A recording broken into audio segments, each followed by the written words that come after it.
Welcome back, everyone. I'm joined here right now with Ann Gentry from the Thunder Bay National Marine Sanctuary. And thank you so much for being here. Thank you for having me. Of course. So we just talked with Megan, and she told us about a bunch of the projects that you guys are doing with place-based education. She also hinted towards Every Kid in the Park. Can you tell me exactly what is that? Yeah, so Every Kid in the Park is an initiative started this past year in 2015 by President Obama. And with this program, all fourth graders can visit any national park for free. The research has found that fourth grade is this age where if kids don't have meaningful experiences in nature, they probably aren't going to connect with it and not going to realize the value in protecting these places. So with this program, any fourth grader can go online and register, and then they get a pass that allows them and their families to visit any national park for free. So you mentioned fourth grade. Why is it particularly just fourth graders? It's just the research that they found is just that age, Yeah, that specific age. So what makes it so special about the national parks? So the national parks, of course, are one of the most beautiful areas of the United States, and they're federally protected, and just being able to get out and experience nature through those is a great opportunity. And they're located all over the U.S. Michigan has 5, I believe. And since the Marine Sanctuary is federally protected waters, kind of like an underwater national park, NOAA is one of the partners with this initiative too. So marine sanctuaries are always free to visit and get out and explore, but with this program at Thunder Bay, we're offering fourth grade classrooms to plan visits for free. So there's this pass that they have in order to get in for free. What else can the kids do with the pass? So with the pass, if kids want to plan visits with their families, as I said, the admission to any national park is free. And then at the Marine Sanctuary, you get a special National Marine Sanctuary sticker from us, and we'll answer any questions that they have. And So what types of programs or events or things are you guys hoping that the kids really dive into while experiencing the outdoors? Yeah, so with Thunder Bay National Marine Sanctuary, the biggest event with these classroom visits is the classroom cruises aboard the Lady Michigan. A lot of kids, unfortunately, even that live here, haven't been on the water before, so getting the kids out on the boat, seeing these shipwrecks firsthand, getting the history of the area, the history of the wrecks, really allows them to connect with the sanctuary in a way, you know, beyond just the visitor center, but actually being on the water.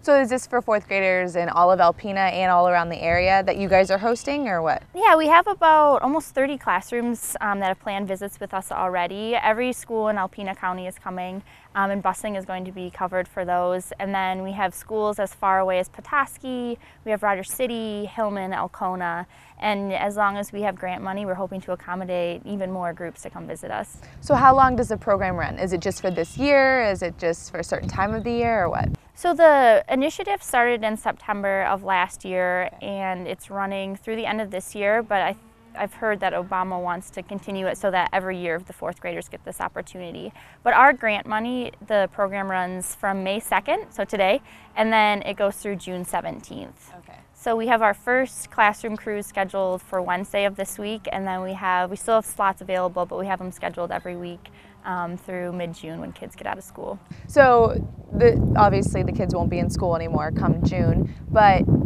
how do you hope that the kids continue to dive into nature or use this Every Kid in the Park once they're not in session anymore? Yeah, we really hope that once kids get out in the waters, visit the Maritime Heritage Center, and walk around the trails, that maybe they'll get an interest in either snorkeling or diving or kayaking, or, you know, just realizing the value that the Marine Sanctuary adds and the history that all these shipwrecks encompass of the area and of maritime trade.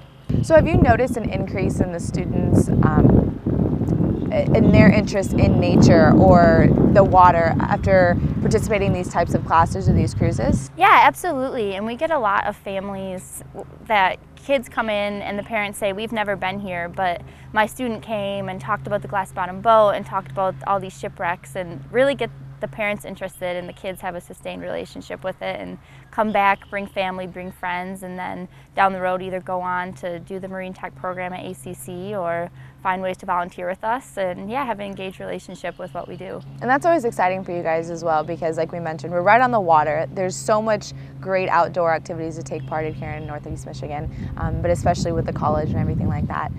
So what's the next step after this? I mean, are you guys planning on kind of partnering up with for more initiatives like this, or is that y'all's goals, or what? Yeah, we're really hoping that the 4th grade classes can continue visiting each year, and hopefully there will be grant money for us to allow that for free. But classes can always plan visits with us to go out on the boat, to do different activities shoreside. So we're hoping that with this, the 4th graders that come this year will get a deeper interest in these things and get involved, whether it be through snorkeling or getting dive certified later on. And so talk about the grant money a little bit more. How does that get provided for you guys? Yeah, so we applied for a grant through the Hollings Foundation. So that money was also through Every Kid in the Park for education and outreach, and then we were one of the locations that got a lot of money to partner with it. Great. So how, if somebody is interested in kind of helping you guys out and helping out with those grants, how can they do that? Is that possible for the community? Yeah, I'm not so sure how that would work, but Okay. definitely like more volunteer opportunities would be available. All right, awesome. Well, thank you so much for being here and for sharing all about Every Kid in the Park. Yeah, absolutely. Thanks for having me. Coming up next, I'll speak with Michael Eckenstead, who is a Huron Pines AmeriCorps.